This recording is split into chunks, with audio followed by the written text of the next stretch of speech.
Hello, everybody. My name is Graham Elwood, and you are watching Boom, the political vigilante, making Gotham great again.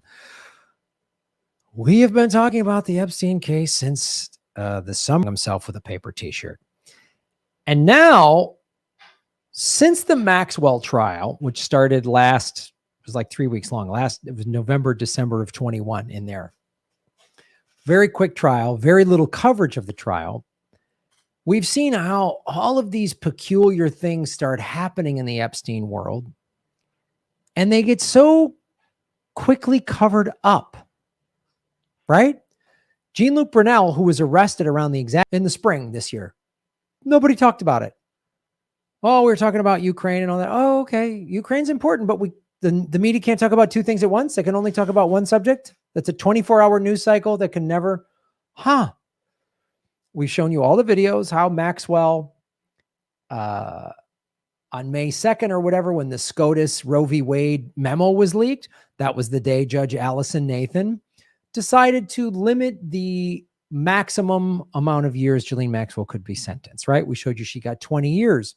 We've shown you how she got 20 years. R. Kelly got 30 years. We also, when all of this crazy stuff was going on, Roe v. Wade and SCOTUS and Trump's, whatever, they're serving warrants at Trump's Mar-a-Lago.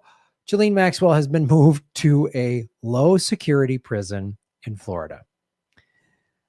Well, last week, another one of these little, oh, by the way, stories happened.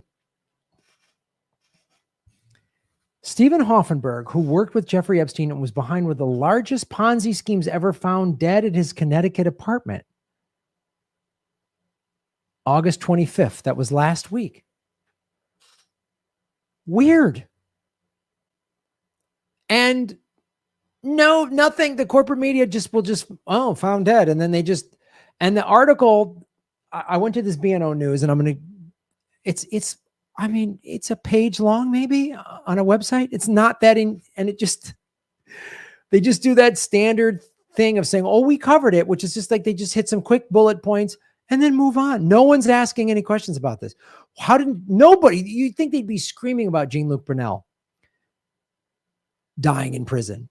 So about a week or so ago, we had retired child crimes investigator Eric Oldenburg on the show, and go back and watch it. It's on the Epstein playlist. He was like, Graham, if I was the lead investigator in the Maxwell Epstein case, this would be a 10-year investigation. I would be uncovering all of these people. But we know this from talking to witnesses, make it go away, to make it seem like, oh, we got Epstein, he's done. Oh, Maxwell, it's all over, guys. Couple of bad apples. This is what corrupt police departments do. This is what the Catholic Church did and still does for a couple of bad priests. But no, it's not systemic. It doesn't go all the way to the Vatican. No. Same thing at Penn State. Oh, Joe Paterno in the administration. It's not like there's 13 years of email evidence showing they knew about Sandusky and did nothing about it. No. Just Sandusky. Who knew? It's always this like, whoops, how did we know? Everybody knew. I'm going to show you a video in a little bit of how everybody knew about Epstein. But I really want to focus on Steven Hoffenberg. Because this is just somebody that and he's 77. So you'd be like, oh, he's old. He came down with COVID in July and nobody heard from him. And okay, could be, but no one's asking any question. Can a 77-year-old die of natural causes? Of course, anybody can, but especially he's getting older. Sure. But no one's asking any questions about this guy, Steven Hoffenberg, who became close friends with Jeffrey Epstein and pled guilty in one of the largest Ponzi schemes in U.S. history. We're going to get into that Ponzi scheme in a second. But this is just from the article, this little online article. The body was taken to the office of chief medical examiner where an autopsy was performed on Wednesday. The initial examination revealed no trauma on his body, but the cause of death remains unknown, pending further toxicology study, police said. So the guy, nobody had heard from him for a week. And then he just shows up dead. And they said the body had decomposed so much that they couldn't. Right. Yeah. Okay. Yeah. Sure. Don't ask any questions. It happens in broad daylight, basically. No. Just let's get, I'm sure, Taylor Swift must have a new something out. Epstein accused Maria Farmer, who was friends with Hoffenberg. I find that peculiar. Said she had been trying to reach him for well over a week when she called police. This, I don't know. If Maria Farmer has been pretty hardcore about what happened to her. She's an Epstein survivor. So she's talking with this guy. Maybe she was trying to get him to reveal some stuff about Epstein, because this guy did 18 years in prison. I'm going to talk about that Ponzi scheme in a second. But the guy pled guilty and he served 18 years in prison. But let's get into their little history. Okay. Hoffenberg met Jeffrey Epstein in the late 1980s and hired him to help at Towers Financial Corporation. That's the company that did so Hoffenberg ran Towers Financial. They were doing a Ponzi scheme, and Epstein was involved in the Ponzi scheme. But, quote, he was my best friend for years, my closest friend for years. He was my guy, my wingman, Hoffenberg told CBS News back in 2019. Now, I just went to Wikipedia to find out about Towers Financial. So I just went to Wikipedia. So again, I just did this with a just very quick cursory web search, and I can get more information about Towers Financial and Hoffenberg and Epstein's involvement with Towers Financial just from my laptop. But the corporate media doesn't seem to have time, or look, maybe their Wi-Fi went out. You know what I mean? Maybe CNN and MSNBC and CBS and ABC and Fox, all of them don't have good Wi-Fi, so they couldn't just go and Google Tower Financial.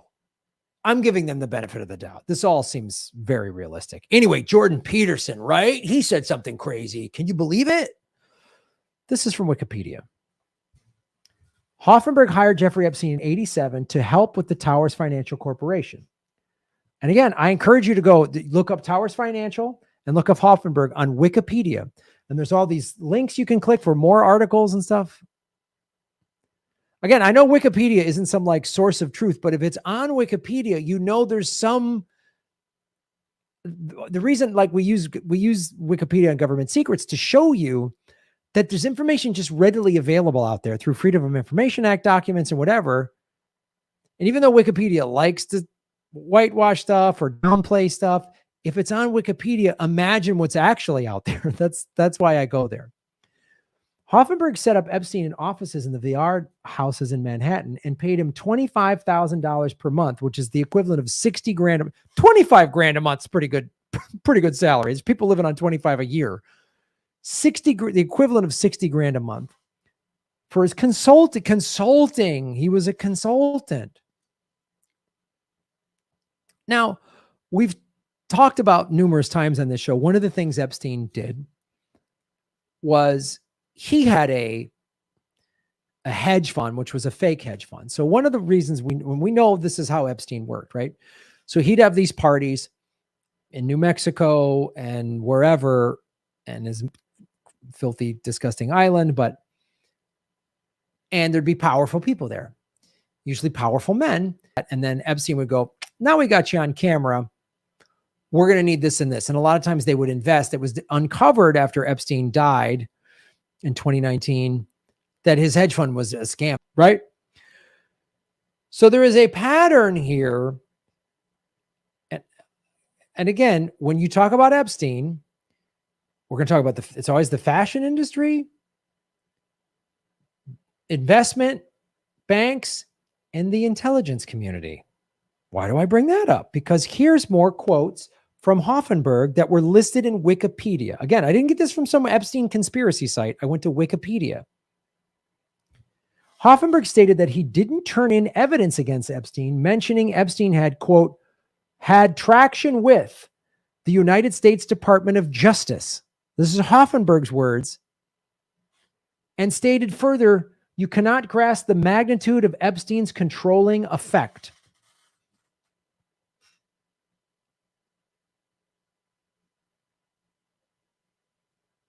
Which explains several things. One, why if Epstein worked at Tower Financial, he wasn't even charged with this Ponzi scheme. And this happened in the early 90s. after this, if this happened in 93, 94, I believe.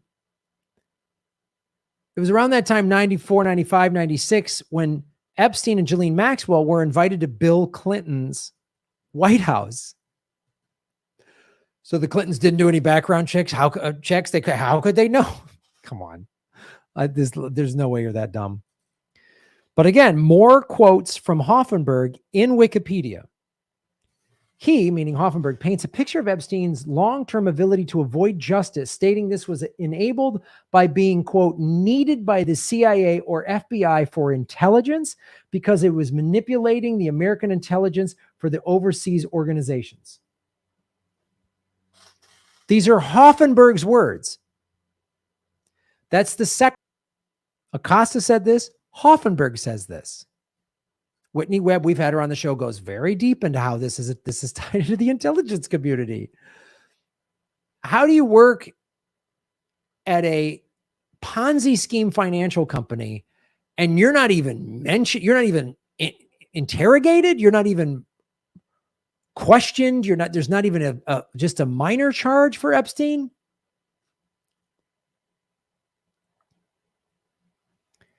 Jeffrey Epstein's apparent capacity to frustrate the law's probe has come to be seen in retrospect as central in his profile since his Towers financial years, indeed perhaps definitive.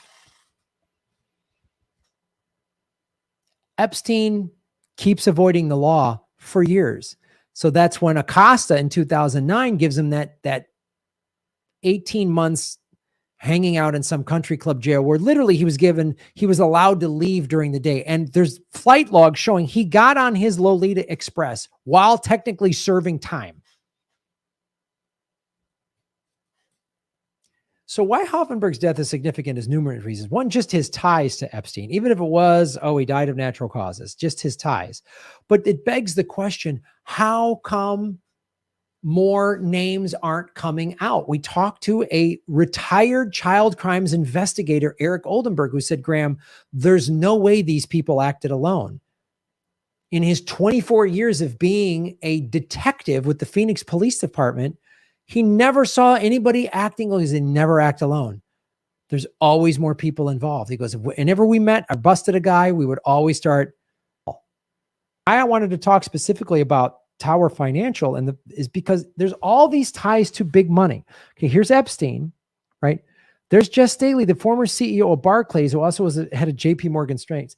There's Larry Summers, former Secretary of the Treasury. Bill Gates, who says, I just met Epstein around 2009. It's not true. There's ties to him. These two have ties all the way back to 1997. Boris Nikolic, right? Who was on the board basically of the Bill and Melinda Gates Foundation and was the executor of Epstein's will. We also know Melinda Gates said one of the reasons she filed for divorce was because of her husband's ties to Epstein. These are some of the most powerful financial and business people in the world. So we're just supposed to believe Hoffenberg died and we don't know. It's all good. Hey, look, there's Ghislaine Maxwell at Bill Clinton and his daughter's child. This is in 2011. So this is a former president and at the time a sitting Secretary of State, and they did no background checks. They knew who she was. They knew who she was when she was invited to his White House in the 90s. Virginia Roberts Giuffre being one of them.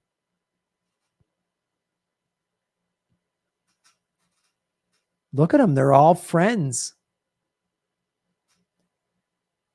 And we know Trump is friends with the Clintons. None of them knew who this guy was. Please. Look at all this. Trump with Ghislaine Maxwell, all these big time celebrities. Naomi Campbell, she's on flight logs.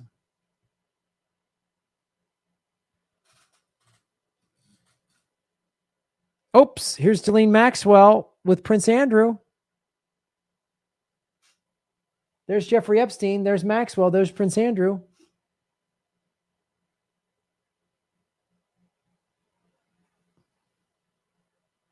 Oh, wait a minute. Dang it. How did that get in there? How did that get in there? Oh, is that Trump and Bill Clinton and two former New York City mayors? It's weird. Epstein was held in a New York prison. Anyway, I'm getting nutty here. Oh, there's Ghislaine Maxwell. She was trafficked out of Mar-a-Lago. There's Prince Andrew. I want to show you one more thing that I just saw on Twitter right before I started doing this today's episode. I want to show you this real quick because it is important.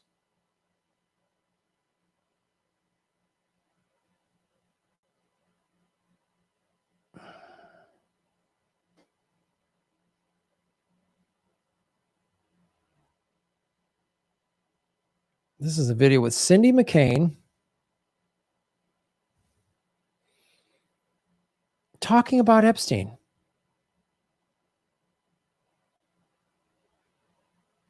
It's like everything. It hides in plain sight. Epstein was hiding in plain sight. We all knew about him. We all knew what he was doing, but we had no one that was legal aspect that would go after him. They were afraid of him for whatever reason. They were afraid of him. It's like everything. It hides in plain sight. Epstein was hiding in plain sight. We all knew about him. We all knew what he was doing, but we had no one that was legal aspect that would go after him. They were afraid of him for whatever reason. They were afraid of him. It's like everything. That's Cindy McCain. We all knew, and no one would go after him. We didn't know why. Yeah, because he was a CIA asset.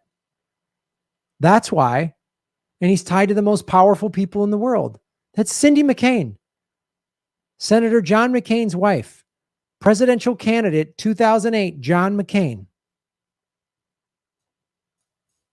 It almost seems like she catches herself saying, we all knew about it, but then we didn't know when to go after him. So if Cindy McCain knew, you're trying to tell me the Clintons didn't, Trump didn't know? Hoffenberg didn't know? Bill Gates didn't know? None of these people know, just Cindy McCain? John McCain's wife was really, but she just said, we all knew. She's talking about everybody in DC, all the powerful people they hang out with. They all knew who he was. It's like people in Hollywood saying they didn't know about Harvey Weinstein. Nobody knew. Yeah, everybody knew. Let's watch this again. It hides in plain sight. Epstein was hiding in plain sight. We all knew about him. We all knew what he was doing, but we had no one that was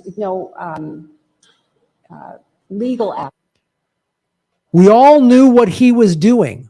Her words, we all knew what he was doing. But we didn't, this is where no one would go after him legally. That would go after him. They were afraid of him for whatever reason. They were afraid of him. It's like everything. So isn't that peculiar?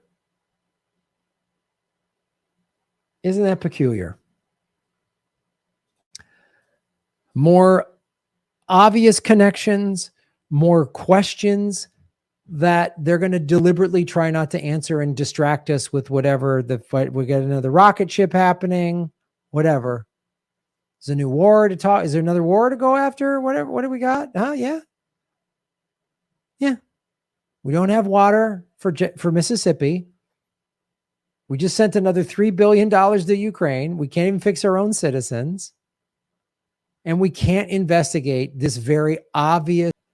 I did a video about this when I was doing stuff for Straight Arrow News. And that's when Straight Arrow stopped using me. And they said, oh, we're having a budget problem or this or that. Oh, they're owned by a billionaire. Pritzker. Isn't that weird? Follow the money, connect the dots, get the truth. That's why you come to this show, to get the truth. And folks, come out to a live show. Lee Camp and I have got our little European government secrets tour. We just added Stockholm, Sweden, October 3rd, Berlin, Germany, October 5th, and London, England, October 12th. All government secrets live shows. You can go to grahamella.com for tickets. And then I am touring to get ready to shoot my comedy special the end of October. So New York City, October 18th, Madison, Wisconsin, October 20th, Detroit, October 21st, Cincinnati, Ohio, October 22nd, and Sweet Home Chicago, October 26th, where I will be shooting at the club, one of the clubs I started at, the Downtown Zanies. I'll be shooting my comedy special October 26th. Go to grahamelwood.com for tickets. Can't wait to see you on the road. Shave your knuckles for justice. Boom.